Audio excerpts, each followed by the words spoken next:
আসসালামু আলাইকুম। শুভ সকাল প্রিয় বন্ধুগণ। আমাদের শেরপুর জেলায় বর্তমান অবস্থান করতেছি। এটা হচ্ছে শ্রীপরদি উপজেলা, আমাদের শেরপুর জেলার। দেখেন কত ঘন কুয়াশা, কত তীব্র শীত, দেখেন কত ঘন কুয়াশার ভিতরে মানুষ কাজ করছে গ্রামগঞ্জে। দেখেন কত স্নিগ্ধ হাওয়া,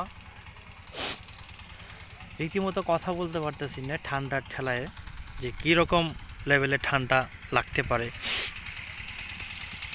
দেখেন শীতের সময় মাঠে গরু এনে খাওয়াচ্ছে। তারপর দেখেন অনেকে কাজ করছে, খুব সুন্দর এবং স্নিগ্ধ হাওয়া। ঠিক সকালেই এত সুন্দর একটা পরিবেশ উপভোগ করলাম, তার সাথে সরিষা ফুলের আমেজ।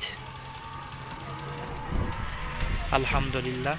প্রিয় বন্ধুগণ, আমার ভিডিওর সাথে থাকার জন্য অসংখ্য ধন্যবাদ। আসসালামু আলাইকুম।